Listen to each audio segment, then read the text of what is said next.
All right, good morning, everyone. It's 11 o'clock. We're about to kick off our webinar for today, What's Your Legacy? Gift Planning and Planned Gifts.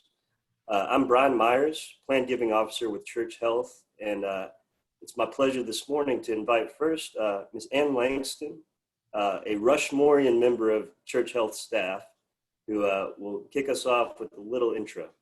Ann?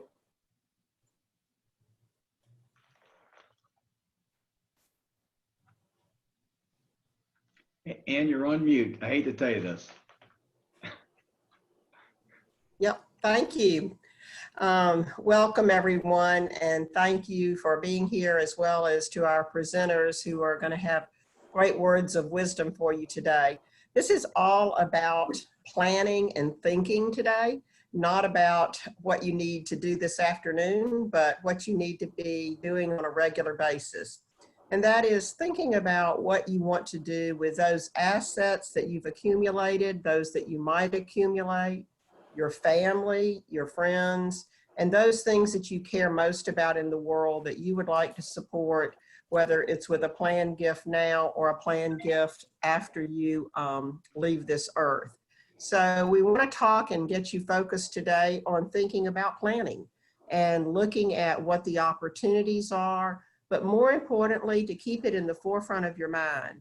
As I know Blanchard Tual has taught me over the years, you have to keep thinking about how your family changes, how relationships change, and how those things that are important to you may differ at different points in your life. The responsibility of groups like Church Health is to keep you informed about what we're doing and about how we change, and about how we hope that we will be good stewards of your kindness and your generosity so that you will preserve our legacy going forward. So with that said, Brian is going to move us forward in our program, and I hope you all take notes and remember every year to take a stop and think about your future and what you care about and how you can take care of it. Brian? Thanks, Ann. Before we get started, I'd like to introduce Dr. Morris, founder and CEO of Church Health, and he's just going to introduce our panelists for today. Great, Brian. So, Church Health is incredibly fortunate to have such good friends as our three panelists today. But the topic I also want to just underline, planned giving, legacy gifts for a charity like Church Health can actually become the lifeblood of the work we do for years to come. And as people make gifts that allow a charity that they care deeply about to perpetuate that work long after you're gone, I mean, it's a very fulfilling experience. And I just hope everybody takes it seriously, because that these things matter. But both for the charity, but it also matters for the donor, because it really gives you a feeling of, look what I'm doing for years to come. So to advise us about this, three, in my mind, rock stars in Memphis in this area, we'll start with Adele. Adele Landers is a private wealth manager with, I think I'm supposed to say Truist now. Is that right, Adele? But SunTrust, and she's been doing this for a long time. She cares deeply about Memphis, and those are the things that really always stand out in my mind. So Adele Landers, and then Bob Fockler. Bob Fockler is becoming a legend in Memphis in many ways. He is our leader behind the Community Foundation. Bob has really allowed many people in Memphis to understand how they can make gifts that can help so many people in our community. And under Bob's career at the Community Foundation, he has truly grown our ability to help so many people, and prior to that in his other life where he was an investment banker. But Memphis is truly fortunate to have Bob Fockler. And then lastly, Blanchard Tual. Blanchard is, I will tell y'all, one of the kindest people I have ever known. He has been an attorney and been engaged in this sort of work for a very long time. I'm reading here that he has 50 years of experience. That's a long time to be doing this, Blanchard. But anyway, he is, I can tell you, he wrote my first will for me. And that there's nobody I trust more with his advice and all of this than Blanchard Tual. But I think the three of them, y'all, are really going to give us a great hour together. So I will step out and eager to hear what y'all have to say. Thank you, Dr. Morris. So to get us started today, thank you for our presenters for being here. And I'm just interested to hear from y'all. What are some of the fundamental things that we need to think about when approaching planned giving? And are there any things that you're hearing from your clients that might be important for others to know when we're approaching this process?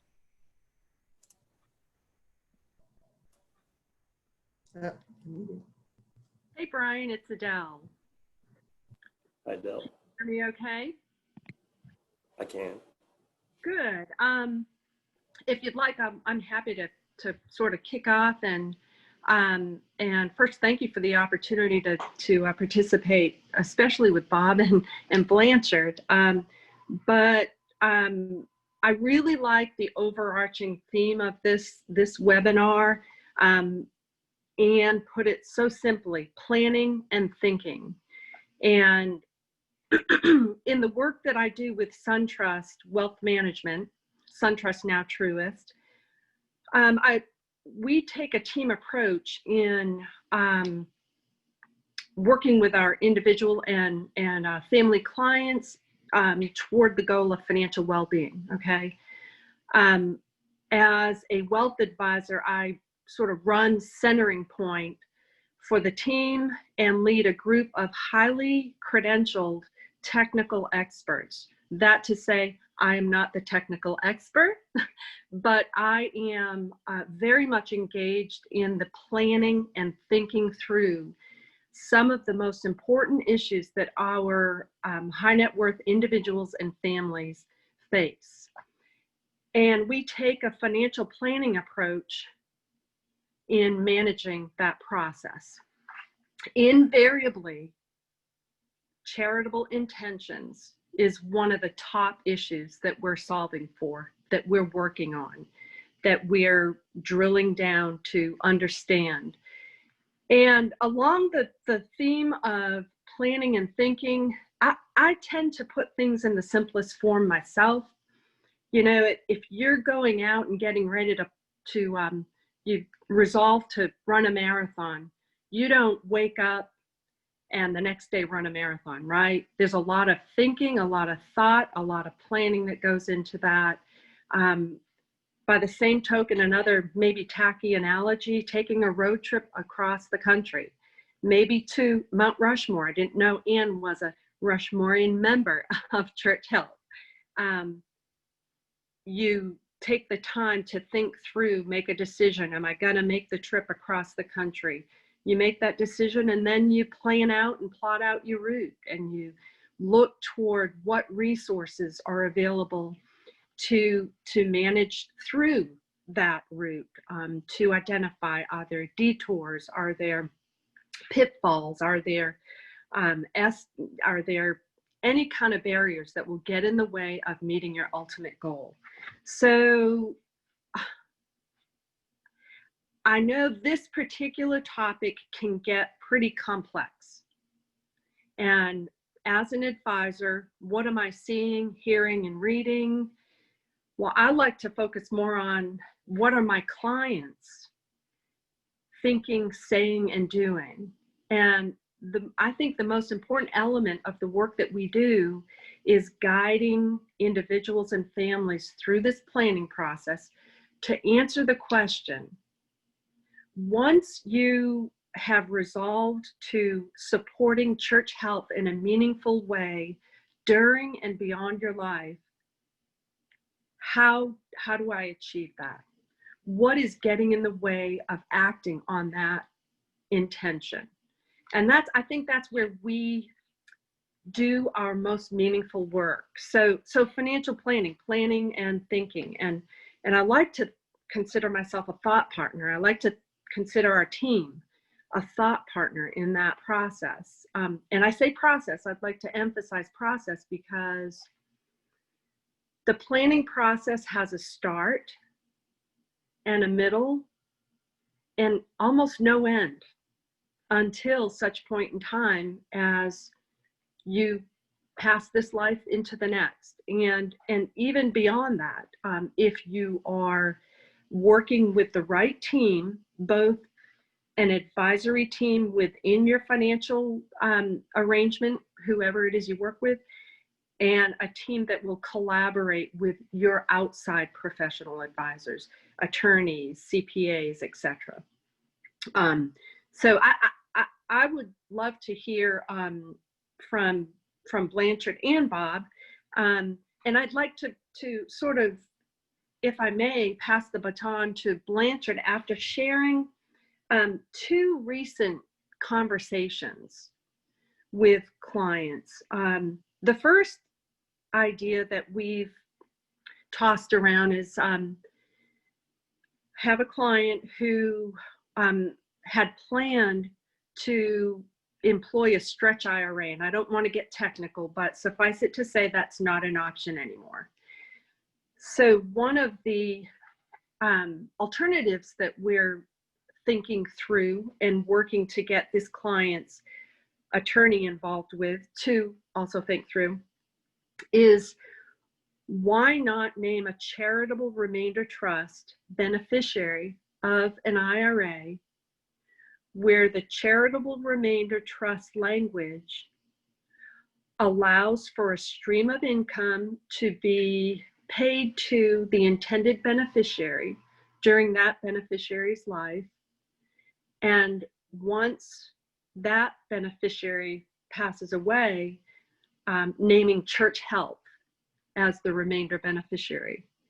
There you're able to stretch out that stream of income and sort of serve 2 purposes: stretch out the stream of income and also honor your intentions to support Church Health long beyond your life. That's one idea that we've been working through here lately. Another is, and more importantly today, we are working with more and more business owners who are transitioning away from their businesses. In a recent conversation with a couple who are passive owners of a family-owned business, we came to the conversation where they were very clear about the fact that they have a specific number in mind, an amount of money they want to leave for their children. They have no intention of leaving all of their wealth to their children. They don't feel they need it. So we're considering the idea to put the money aside to use their exemptions and possibly consider language in a trust, a grantor trust, that will allow for charitable contributions to bleed off some of the growth over the years so as not to get too far away from that amount of money they intended their children receive. So there are so many complicated, complex ideas, solutions, and every family and individual is unique. And I would say therein lies the value of professional advice, a thought partner, and a team that will collaborate not only with the family to understand goals and objectives and fears and concerns, but also to collaborate with family outside advisors. I'm happy to share more, but I'd really like to hear maybe Blanchard's thoughts. Adele, let me emphasize what you've just said. And I know in my practice, Scott said I've been practicing 50 years, which is a long, long time. And the thing that still keeps me going and that encourages me to continue practicing is that I really enjoy meeting with families. Have a couple come in that are in their 60s or their 70s. They've done well in life. They may not necessarily be what's called a high net worth family, but they've got some assets. And I really enjoy meeting with those people and seeing in the privacy of your office and seeing what their relationship is with their children, with their other family members, to see what their charitable intentions have been in the past and make them think about that going forward. Because so many times I think some lawyers, they say, I've had some lawyers tell me, I don't think it's not my purpose to tell people to leave money to their church or their college or to church health. That's going to be their own independent decision. I've never taken that approach. I always feel one of my obligations in assisting people in doing their estate plan is to see if they do have any charitable intentions, and if they do, to implement it. And you know, I like to see people's income tax returns because that tells you where they've given their money. I always ask people at some point in the meeting, you know, what's your passion? You know, what moves you? And if it, you know, if I can then relate it to organizations like the Church Health that has such great need, if I can let these people be aware of what Church Health does and how much it does in this community, then, you know, I'll have brochures available to have them look through it if they want to, give it to them when they've left my office. And, you know, by doing that, I've had people that don't necessarily leave all their estate to Church Health, but will leave a substantial contribution. And even though some of these people aren't high net worth individuals, they you know, it all helps. And so many times when advisors meet with family members, you find that maybe the relationship with their children is not as good as it should be. In some cases, it's terrible. I mean, I've done estate plans for people where they haven't seen their children or talked to them in several years, but they feel an obligation to leave it to their children. And I don't know how some lawyers do, but my approach is, you know, you have a legal and moral duty to raise your children. You know, once your children are adults, if they don't give you the love and respect that you're entitled to as their parents, then perhaps you ought to consider leaving your money to organizations that are going to fulfill a need in our community and that's going to do good with what you have, rather than leaving it to your children that don't have a relationship with you anymore.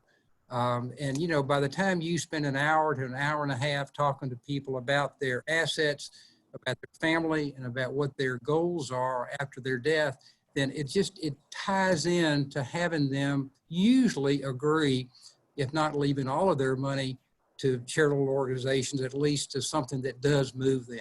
And to me, that is just fabulously interesting to see if you can move people towards making gifts, because it's important for all of us. And I find that if you just give people the opportunity, they're going to end up wanting to give. So Adele, that's my short answer. Adele and Blanchard, thanks for those insights. Bob, I was hoping if you could tell us, it seems like a theme with this is the idea that we need to collaborate with an advisor, the importance of a relationship with your advisor. So could you tell us a little bit about what the Community Foundation might do in working with individuals to make impactful gifts? Yeah, let me start by framing. I think we get a little overwhelmed by the notion of planned giving sometimes. And as Adele and Blanchard have said, it's really all about the individuals and the families and what their needs and desires are. I wanted to just frame it a little bit, start by saying, you know, planned giving to me is anything other than just writing a check today to Church Health. It can be an estate gift, something for the future. It can be setting up a series of gifts that will go on in perpetuity, or it could be just working with strange assets, something that's other than just writing a check, stock or maybe real estate or something that's more complicated. So when you get into something other than just writing a check, to your question, Brian, some of those things are necessarily require either an attorney or a tax advisor or something like that. So as you get farther into it, in order to execute these things, you frequently, as Adele said, need to bring in a specialist. So that's why these planned giving is inherently collaborative. You either need, sometimes you need a will, sometimes you need a trust document, sometimes you need some of these other more complicated things, sometimes you need very specific tax planning. So, and that's why, to Blanchard's point, it starts with, well, what are you trying to do? What is your goal? And I actually also, Brian, wanted to respond to your question about something that you're hearing lately. And I'll say that, until maybe through February, when we thought, business as usual was, you knew what to expect today and tomorrow and the months ahead. And then as the COVID pandemic hits, we realized that perhaps we're not as stable or bulletproof as we thought we were. And I think that's made us look at agencies, even very, very strong agencies like Church Health, and say, well, maybe I need to help them be more resilient. Maybe I need to provide more resources so that Church Health can weather a storm like the COVID pandemic, and maybe the storms keep hitting. So I think from our perspective, as we advise, we work with about 1,000 families to advise them with their charitable giving. I think one of the things we've been talking about recently is think about the agencies that you love, like Church Health, and not just what they need today, but what do they need to be successful 5 and 10 and 50 years from now?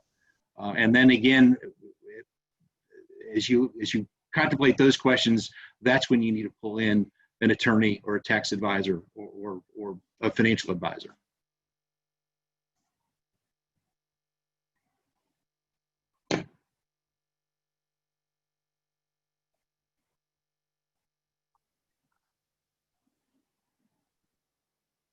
Dale, you mentioned IRAs and having them be the ultimately having Church Health be the beneficiary. And the wonderful thing about that is it's an easy sell to clients, because clients understand income taxes and estate taxes. And while estate taxes are not as important now as they used to be with $11.5 million per person exemption, it could be in the future. Certainly there's income tax consequences. And, when you tell a client that, look, if you name Church Health as the beneficiary of your IRA, then at your death, that 100% of that money is going to go to Church Health, and none of it is going to ever go to the government in the form of estate tax or income tax. That's a huge selling point. And when people understand that they'd rather give 100% to Church Health than maybe 40 or 45 or 50% net to their children, it's a no-brainer to name Church Health as a beneficiary on your IRAs and on qualified plans. I love that idea, Blanchard. I think that is underused, and perhaps it's underused because it's not as well understood as you'd like. And I think to further that thought and idea, the reality that one does not have to choose one beneficiary for their IRA is another advantage. So an example, I have an IRA valued at $3 million, and I don't really feel my son or daughter need the $3 million given their current financial circumstances. But I want for them to benefit in some way, some small way. Well, I could designate 50% of that to go to my son or daughter and 50% to go to Church Health. That's a solution, isn't it, Blanchard? Yeah, it is. And a lot of times I've had people come in and they've left specific bequests. And I remember one specific example where they left $100,000 outright to Church Health in their will. And I had not represented them before. And when I went through their assets and found that they had a substantial IRA, and I said, look, instead of leaving $100,000 out of your taxable estate, just make Church Health the beneficiary of your IRA. And that way you're given 100% with no estate tax, no gift tax, and that's what we did. And so many times people just aren't aware of the tax advantages of leaving money to church health at the second death as opposed to the first death. And once you make people aware of that, most people are going to say, that makes absolute sense. And you can, I mean, I've actually just done the numbers and say, look here, you've got, you know, $1 million IRA, and at your death, your heirs are going to owe income tax and possibly estate tax. But if you name church health, 100% is going to go to church health, 100%. And people like that. And once they know that, they're going to be more inclined to use these retirement accounts and IRAs, especially after the first spouse's death. You know, people often say, well, I want my spouse to be the beneficiary first because I want to provide for her. But after the first death, it's really a pretty easy sell to people to leave it to church health rather than giving it to your children that are going to pay taxes in the form of possibly estate taxes, but definitely income taxes. So Bob, could you speak to, and Blanchard mentioned children and passing wealth on to the next generation, how the Community Foundation and working with some donor advised funds can help teach the next generation and have them become enamored and supportive of those things that you may be passionate about, and that they continue that tradition of giving. I have that conversation fairly frequently with people where they will say that a member of the family was never taught the benefits and the joys of giving to help others. Sure. We work a lot with multi-generational situations, and sometimes, because we've been around for 51 years now, we're sometimes into the third and even fourth generation with some of the families that we've worked with. You mentioned donor advised funds, and that is Community Foundation gobbledygook, but let me try to demystify it a little bit. Our primary vehicle that we use is called the Donor Advised Fund, and that's just, it looks like a charitable bank account, or and we've got about 1,200 donor advised funds here. What that means is it's a fund that was created at the Community Foundation by an individual or a family. They put money into it, and when they do, they get an immediate tax deduction because we're a 501c3 public charity as well. While it's in there, the money is invested, and all the investment adds back without tax, so that the families get to give away the money that they put in plus whatever earnings that were on it. And that's the ability to invest tax exempt is one of the advantages of a donor advised fund. But one of the other, and then the other, so the donors get to decide how the money's invested, and most importantly, they get to decide where the money goes, how the money is granted out. And that's the donor advised nature of it. They get to advise how it's invested and advise when and where grants are made. But one of the other great things about it is because the Community Foundation itself is perpetual, the fund can be perpetual as well, which means that the fund can survive the original person that set it up.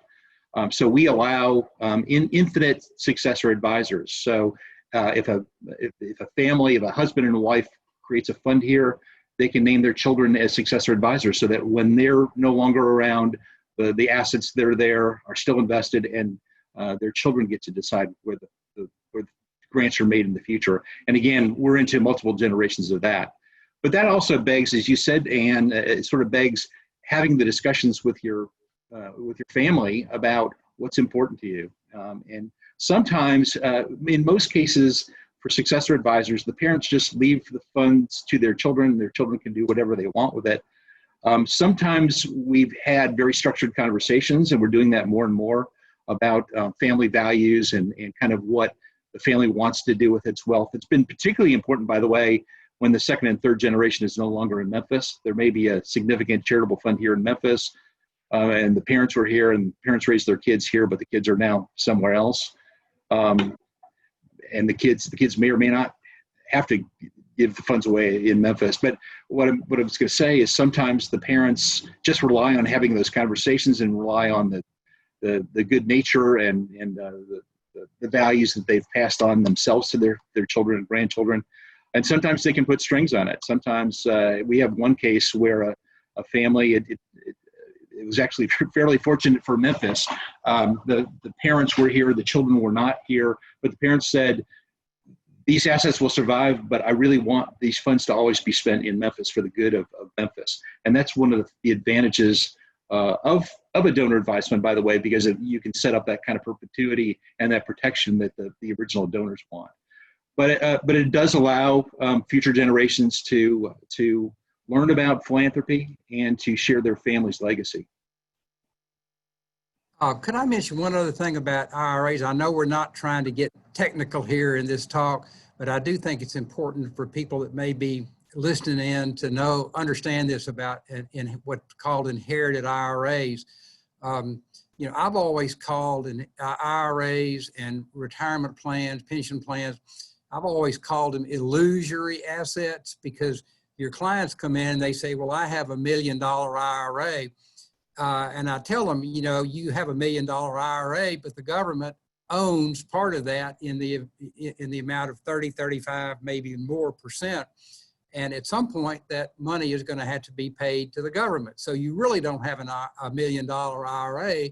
You've got maybe a $700,000 IRA. And what used to be a good deal is where at the second spouse's death, they could name their children or even their grandchildren and have what's known as an inherited IRA paid out to the children or grandchildren over their life expectancy. So you piecemeal that income tax over their lifetime.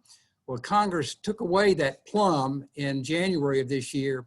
And now at the second death, the children or grandchildren only have a 10-year payout. And that means that 10 years, at the end of 10 years, all of those income taxes are going to have to pay on that big asset. And so again, it now makes even more sense for an inherited IRA, an IRA at the second death, rather than paying it to children or grandchildren, that you're going to have to pay the IRS at some point, give it all to church health and pay zero income tax, zero estate tax. It's just such a no-brainer for clients when they really understand how easy it is to do it, and that you're giving money not to the government, but to church health.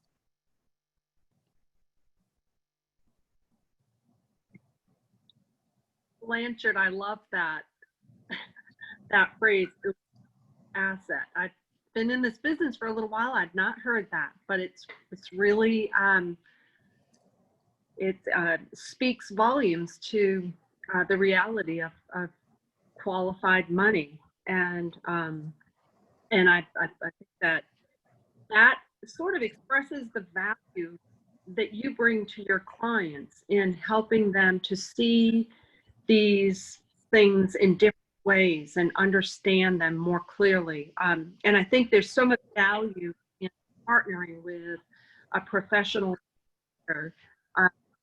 so that the reality that so much of one's retirement asset goes to the government begs the question, who do you believe is a better steward of your money? I don't mind paying taxes to some degree. I really appreciate the well-maintained roads and all that my taxes pay for, but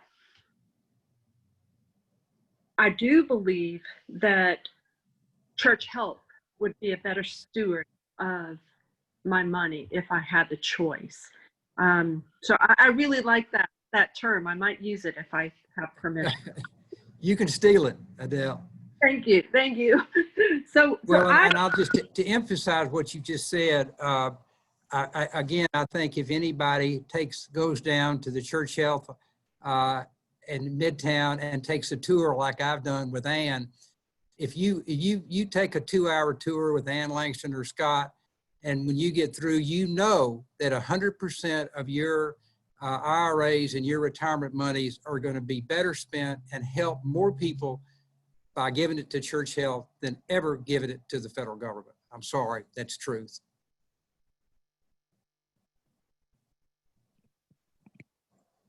Well, I'm certainly not going to dispute that, Blanchard. I in my mind keep coming to this question, and when I work with my clients and client families, one of the questions we're solving for is, what is it that gets in the way of acting on charitable intentions? And I'll go back to the overarching theme of this conversation, which is planning and thinking. And I think that the advantage of thinking through answering that question with a professional advisor is really powerful. Some of the hurdles I've experienced here lately and over the course of the years, you alluded to earlier, Blanchard, family dynamics, the uncertainty of the future, the fear of running out of money.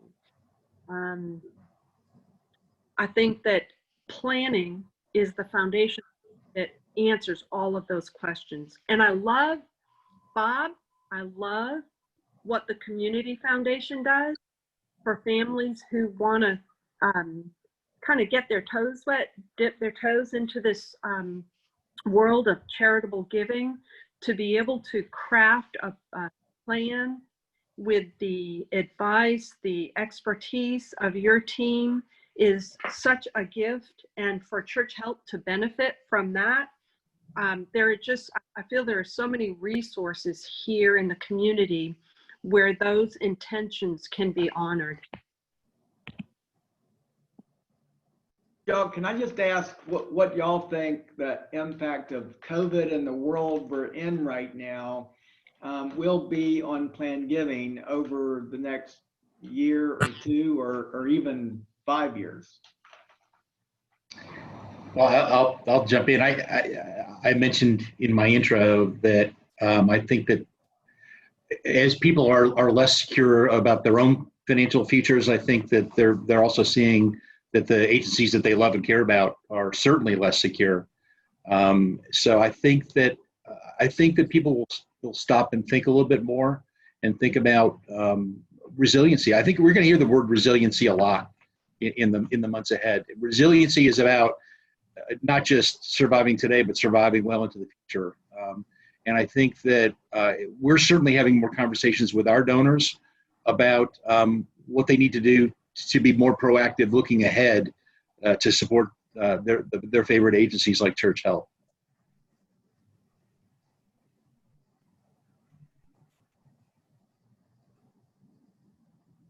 So with Blanchard and Adele, have you all had conversations with clients specifically related to COVID, or does it even come up when you're meeting with people over the last few months? Not specifically. I think most clients today are, there's so many things going on in the world, with what's going on, the wildfires out west and California even having an earthquake last week, that, this 2020 is just topsy-turvy and has thrown everybody for a loop that none of us saw coming in February. And I think you asked what the impact is going to be on organizations like Church Health. I think in the short term, it's probably going to be not good for charitable organizations in 2020, because people are kind of pulling in their horns and they're saying, I'm going to wait and see what's going to happen. But hopefully long term, what it's going to do is people are going to look at organizations like Church Health and see what they've done in the past, see what they're continuing to do and what they're going to do in the future. And what I'm hoping is that they're going to say, we're going to get past this and we've got to look long-term in our estate plans. And Church Health is an organization that always is going to be there and is going to take care of the people in our community that don't have what most of us are fortunate enough to have. So I think short-term, it's going to affect Church Health like it is everyone. Long-term, I don't think it's going to have a terribly negative impact.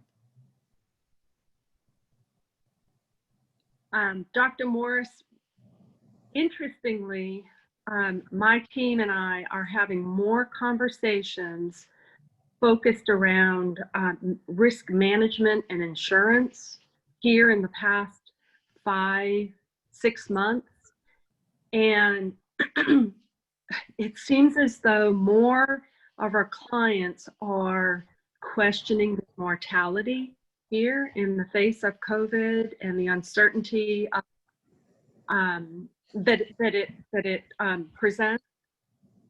And that is a process where planning is the foundation, where we solve for risk management and insurance. And taking a look at a comprehensive, cohesive plan is really important. And we've seen here lately, this is not new in the past 6 months, but we've seen more here lately where we're spending time reviewing arrangements that have been in place for some time that need to be updated. And what I mean is, young couple gets insurance in place to solve for income replacement because they're starting a family, children are young. They need to solve for that issue. 20 years goes by, children are grown and gone, 30 years maybe. Children are grown and gone, and that insurance no longer serves the purpose it was originally intended to serve. So what are the specific circumstances for that family? We've been a part of upgrading, updating insurance policies, and rather than naming children as beneficiaries, naming charities as a beneficiary.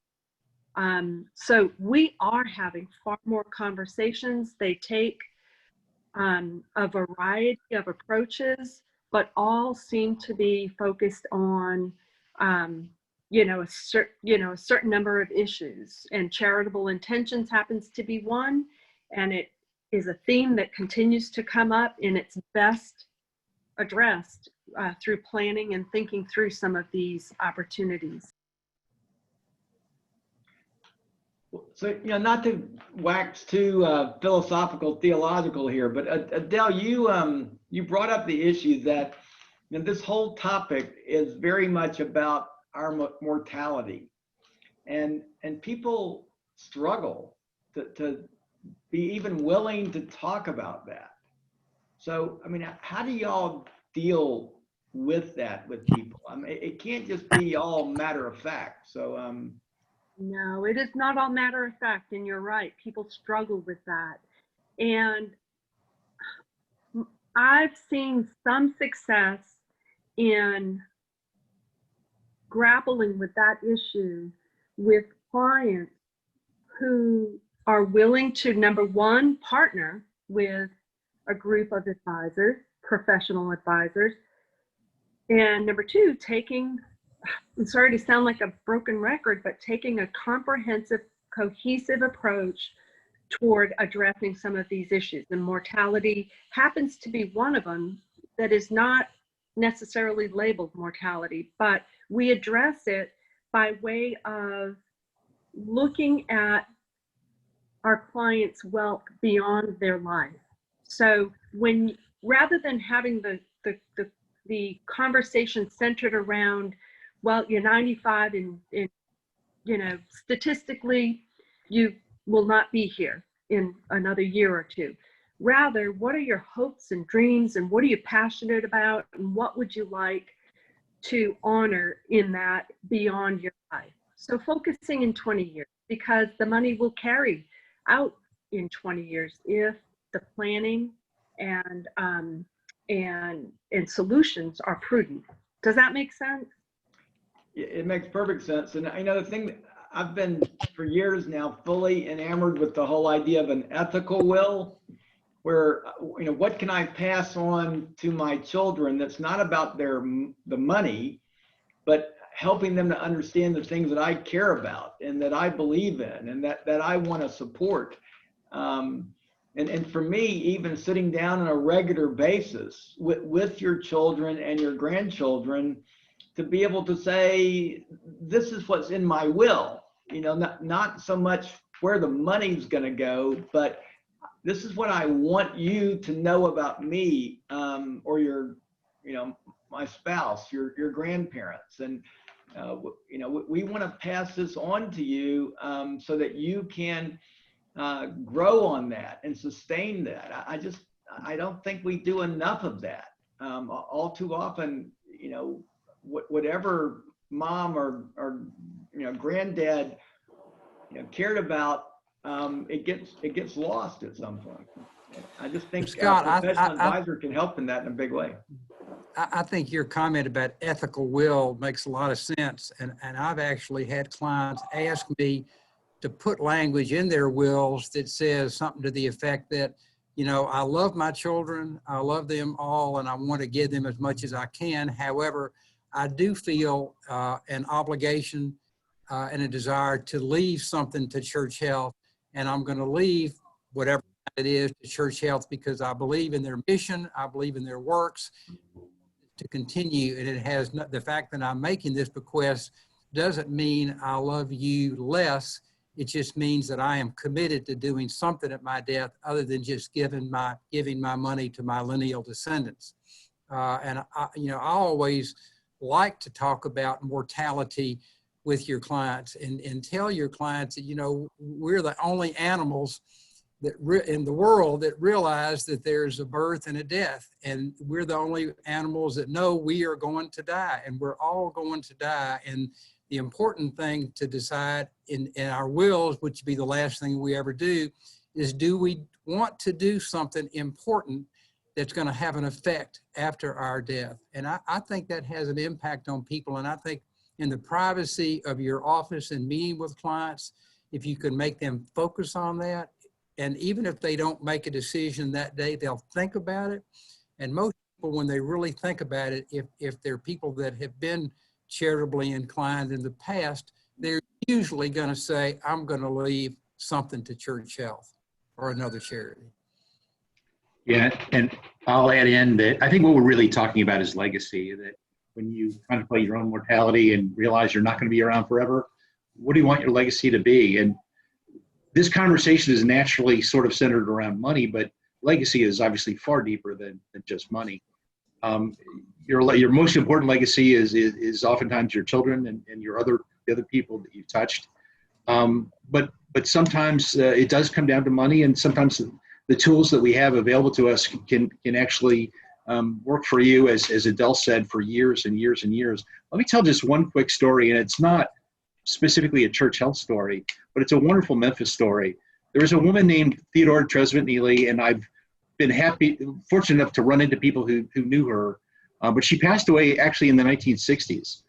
She left a portion of her estate to send, step back. She had a passion for getting kids out of the urban streets, off the urban streets in the summer. She thought that so many kids in Memphis just, live in Memphis in the summer and never see any place green. So she had this passion for getting kids out of Memphis at some point during the summer, just having them have some kind of camping experience. So she set aside a portion of her estate, not a very large portion of her estate, to just send kids to camp every summer. It is now in a fund here at the Community Foundation. It's been here for dozens of years, but for the past 50 plus years, her legacy has been sending kids in Memphis to summer camps. One of the great things about the way she did that is she didn't know she was living outside of Memphis at the time of her death, so she didn't know who was even running camps in Memphis. So she left it up to us to decide who got those camperships. So for the past 50 plus years, we've been supporting Boy Scouts, Girl Scouts, Boys and Girls Clubs. But over the past 30 or 40 years, the special needs camps have arisen. So we've been sending kids to special needs camp. The point is that for the past 50 or 60 years, her legacy has been sending 200 kids a year to camp. She has sent over the last several years, and we still use her name even though she passed away more than 50 years ago, she has sent more than 10,000 kids to camp over the years. And I don't know where she is now, but I'm sure that she's smiling and thinking about accomplishing what she wanted to do a long, long time ago. And that legacy is still working on the streets of Memphis every year, every summer. That's what legacy means. And that certainly is a legacy that has survived her mortality by decades. That's a great story, Bob. So we're pushing up on 10 minutes to go, and we do have, we've currently got a question in the Q&A. If you have any more to our audience, please go ahead and enter those now. But as we move towards this final question, Bob, I thought that was a great summary, good way to close. Blanchard, Adele, do y'all have any closing remarks, advice, anecdotes? I do. First, I love that story. Bob. That is exactly, that is plan giving at its finest. Long beyond the life of the grantor. I would say one more response to your question, Dr. Morris, about the conversations we have with our clients about mortality. Although less mortality, more instilling the value of charitable within a family. Our family office group spends a lot of time on family governance, which helps families work through and put in place a framework for carrying on charitable intentions long beyond the matriarch, patriarchs. So if I could leave one thought, one theme, it would be the resources abound, and the value of professional advice is just so great in terms of helping to craft a plan to honor one's charitable intentions, among other issues. And that is a process that is somewhat fluid. And I think one of the obstacles is the fear that once I take this approach, that it's cast in stone, and that's not the reality. The reality is once you partner with professional advisors, then as family circumstances change, as your stage in life changes, then there are some adjustments and tweaks. So there are a number of ways to honor one's charitable intentions. And I personally think church health is one of the most compelling reasons to act on charitable intentions. And I would say one other last thought is, do not underestimate the power of influence as it relates to foundations, employers. There are just, the resources are maybe skinny as a result of COVID, but there are opportunities to influence grant making. I'll close my remarks with a story, Bob, since you had a story. And this is something that I had nothing to do with, but about 6 months ago, there was a wonderful article in the Daily News on Bob Turner, who is a Memphian and who actually made his career after being a dentist making wines in California. And about, I guess, 10 years ago, he decided to retire and come back to Memphis.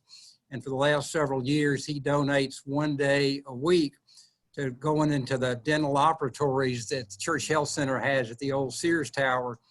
And the article talked about his helping, many cases, very, very older people that have never had a decent set of teeth, that have never smiled for pictures or for cameras because they didn't want anybody to see that they didn't have any teeth or they had horribly mangled teeth.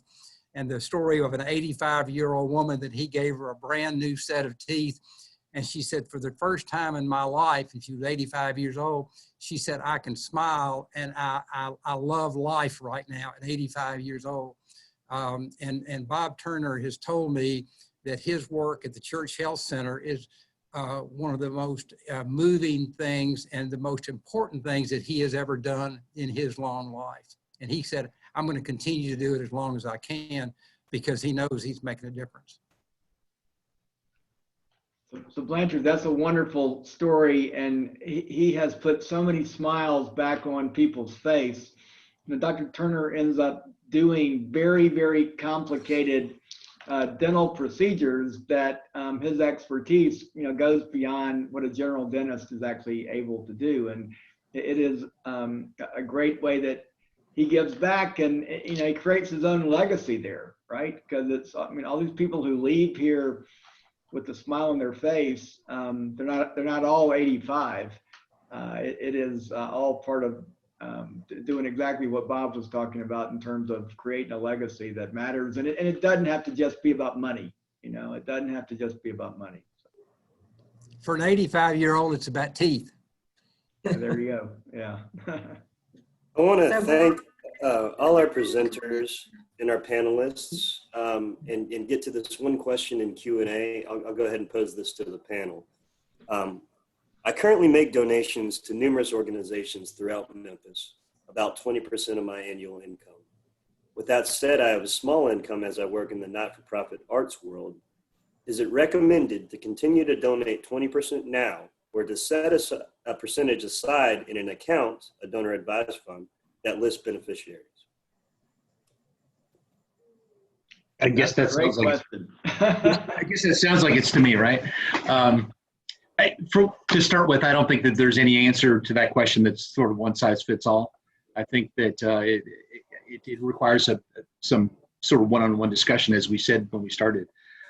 We work with a number of folks who know that their incomes are going to decrease in the future, so they do try to set aside something for the future. But I think the real answer is you go where your heart goes. If you're feeling great about making the gifts you're currently making, continue to do that, and just sort of let the future take care of itself.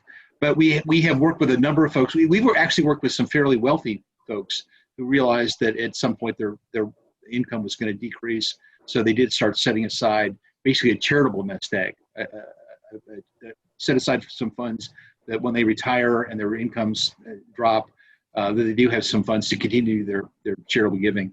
We hear that a lot in Memphis, particularly around churches, not just church health, but churches and houses of worship, because people always want to support their houses of worship. Thanks for that answer. So our presenters have generously invited. If you have any additional questions as follow-up, you're welcome to follow up with them directly or with any of our staff. Contact information is provided here. But we thank everyone for coming out. Really appreciate your time. Hope this has been informative, and I hope it at the very least gets you interested in possibly talking to a trusted advisor and learning about how you can make impactful gifts through various methods of plan giving. So thanks for coming out, everyone. Yeah, let me echo that too. Thanks everybody for being here and all the ways, and let's have a great day. Thank you. Thank you. Okay. Thanks. Thank you, guys. All right, everybody. Thank y'all. Talk to you Bye-bye. soon.